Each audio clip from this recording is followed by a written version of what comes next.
How's it going, everybody? Today we're going to be making a railroad spike pizza cutter, and well, I got one in the forge already. It's heating up, so I'm going to walk you through what I'm going to do. So we're going to draw out this tip about 3 inches, then we'll come back and split it down the middle, and then we'll do our handle twist. And I don't like doing the handle twist first, just because as you're drawing this out, you risk beating up your twist, and I just don't want to do that. So that's how we're going to do it.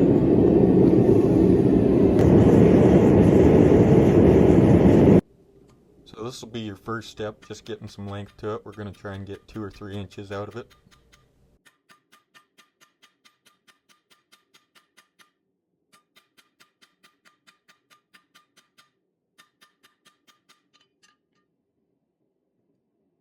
The tongs I'm using today, these are 3/8 V-bolt tongs. You can get a really good grip on your railroad spike there. These ones are old, so they're a bit bent up, and they were gifted to me, so they're not perfect, but you can get a pretty good handle around that head there and be able to work it back and forth.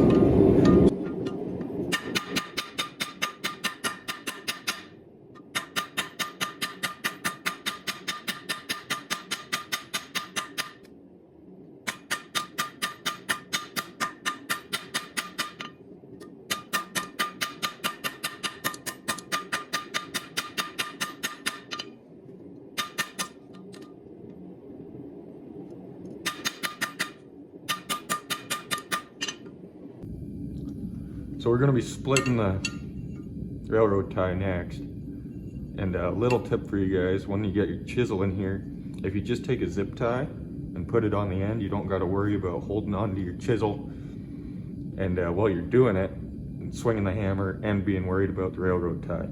So this is a cool little trick, works good for me. And then when you want to take it off, you just squeeze the end here and slip it off.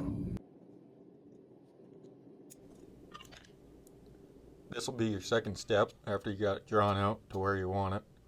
You're just going to work on running that chisel down the middle and work on splitting it. It'll take a couple heats to do it, but it's fairly easy.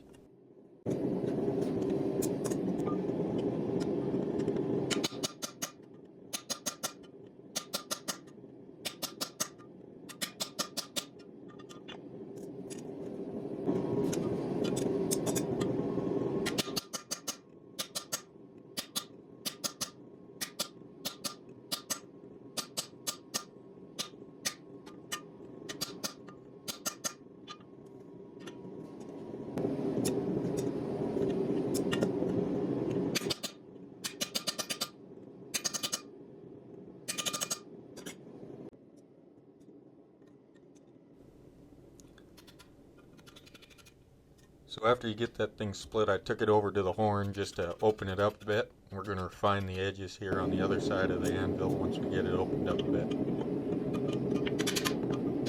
So now that we got it opened up a little bit, widen it some more, and you just take those sides and refine them a little bit. Kind of square them up, make them look a little nicer. They're going to have a bit of a fat edge on them from your chisel going right down the middle. So that's what we're just trying to clean up here.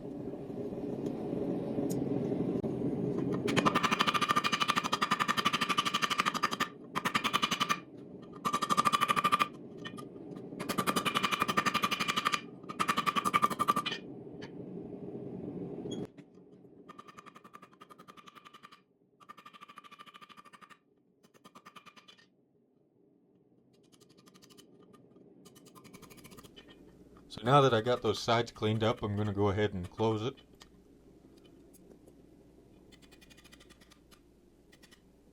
And I closed it a little too much, so I had to open it back up with the chisel. And then I grabbed a 1/8 piece of steel. You'll see here in a minute. And I put it right down the middle of that thing to hold it in place and give it a nice even opening all the way down. Keep everything straight.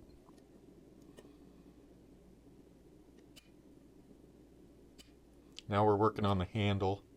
I believe this twist I'm working on is a slotted twist or a groove twist. So you're going to want to take your chisel and make a line down all four sides, right down the middle of it. And it'll just add some nice detail when we do twist it.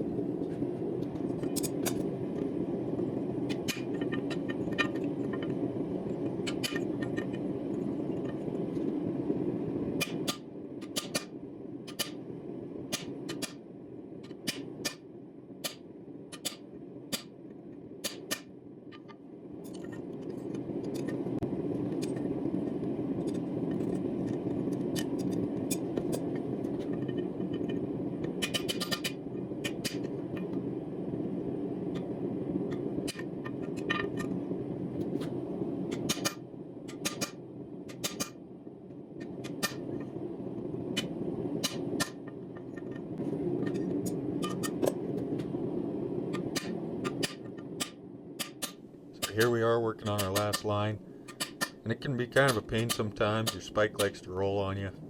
That's alright. Sometimes your line don't turn out the straightest. Here we are doing the twist. Gave it 2 full turns, I believe. Now we're hopping on the grinder. I did put a bend in it. I didn't get that recorded though. So just refining it with the grinder. I got this grinder from Harbor Freight, about $100. It does a trick for starting out and beginners, or if you just can't afford a $800 2x72 grinder. So it does everything I've needed it to. Here we are working on the blade. I had a piece of 3/32 steel.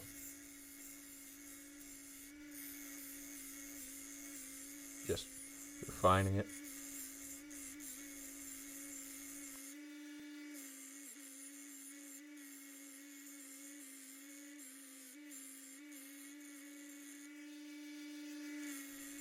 So after I got it circular, took it to a wire wheel, cleaned it up, took the rust off it.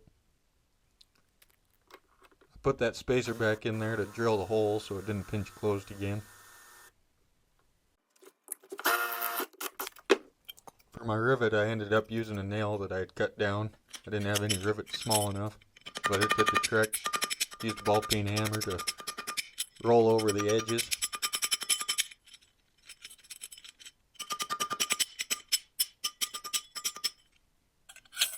Here's the finished product. Hope you like it. Thanks for watching.